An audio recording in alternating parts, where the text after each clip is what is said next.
According to the FBI, hate crimes in America targeting Muslims or people who just appear to be Middle Eastern surged in the aftermath of 9/11. There is this cloud, with the hate crimes, with the profiling, with being rounded up.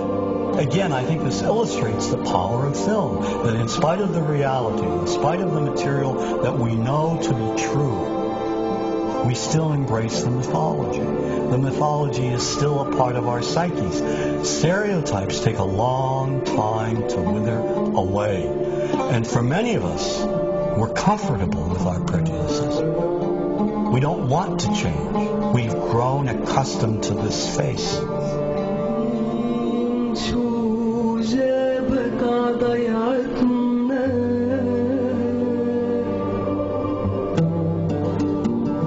When we think of Arabs, what do we see? What images come to mind? Do we see actual people? People who, despite real cultural or geographical differences, do pretty much the same things that we do. When we think of Arab women, what images come to mind? Do we see women who laugh and play and who adore their children? Women who work in the home as well as outside?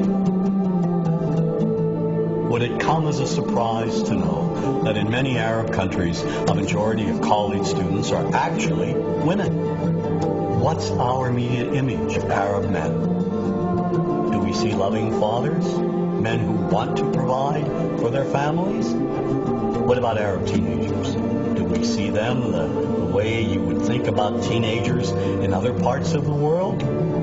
Then there's religion in the Arab world. Do we see it as all-encompassing, dominating everything else? Do we know that even though faith plays a huge role in the Arab world, just as it does here in the United States, that it's also true that much of the Arab world is quite secular? When we think of Arabs and religion, does Christianity come to mind? Do we remember that there are over 20 million Christians in the region who have lived side by side in harmony with Muslims for centuries? To their credit, some filmmakers have shown Arabs and American Arabs in all their complexities. An excellent way to shatter a stereotype is through laughter, through comedy. So we have comedians. Comedians have done this historically. Black comedians, Jewish comedians. So we see Arab comedians doing this, and this is one way to release the tension. Name's on a credit card, true story. Guy behind the counter picked up my credit card, sees the olive card, looks at me all weird. He's like, hey, buddy, what kind of name is, that?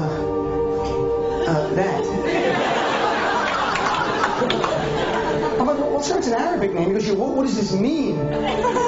So I'm like, well, translate it to English? It means peaceful, friendly Arab? But he's not happy because, what Arab country is your family from?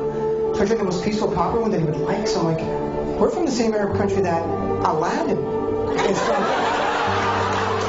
To his credit, Michael Moore in Fahrenheit 9/11 in the DVD includes a scene with this comedy coming out. My name really is Ahmed, and I can't fly anywhere.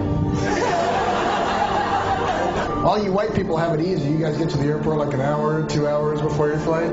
It takes me a month and a half.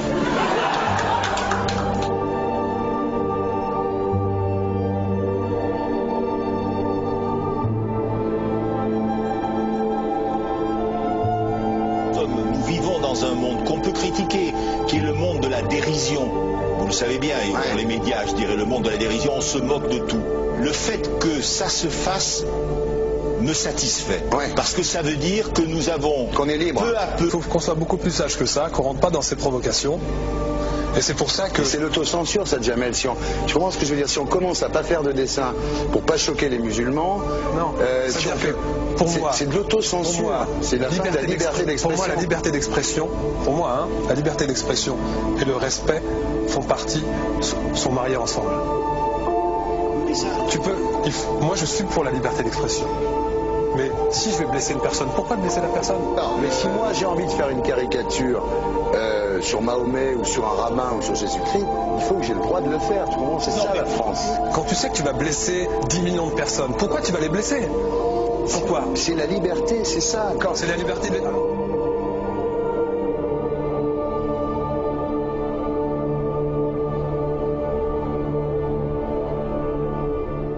Vous ne pensez pas que c'était à vous de vous excuser, non? En disant le sketch n'était pas très drôle, je suis désolé si j'ai blessé des gens, voilà, excusez-moi, voilà, c'est une connerie, c'est mon travail. Mais vous ne referiez pas le même sketch quand même? Mais le spectacle que je fais reprend en grande partie les lignes de ce sketch. Mais il y a un truc que je ne comprends pas sur cette affaire, c'est qu'à aucun moment vous avez senti le besoin de vous excuser et que vous en avez rajouté. C'est tellement surprenant, c'est tellement inadmissible que j'en suis choqué. Voilà. Dans un pays où on peut parler, on peut s'exprimer. Et là, pourquoi tout d'un coup sur un sujet on ne pourrait pas s'exprimer? Vous savez bien pourquoi on ne peut pas s'exprimer. Pourquoi? Parce que dans ce pays, on a envoyé pendant la guerre des juifs dans des chambres à gaz et que ça crée un petit problème quand même. Vous voyez ce que je veux dire? Dans ce pays, on a envoyé pendant 400 ans des centaines de millions de Noirs. Il y avait 400 ans d'esclavage et pourtant ça n'a pas empêché Michel Leb de faire un sketch qui m'a fait marrer. Où il faisait un noir, et à la fin il faisait un singe, en parlant des narines, en parlant des lunettes. En tout cas, lui, il n'a pas été interdit d'exercer son travail, il a même eu la Légion d'honneur. Quelqu'un qui a toute sa famille, qui a été exterminé dans un camp de concentration et qui voit quelqu'un à la télé qui dit Israël, vous vous rendez compte? Je ne sais pas. Il y a des moments où même si on connaît les gens, même si on les a invités, on leur...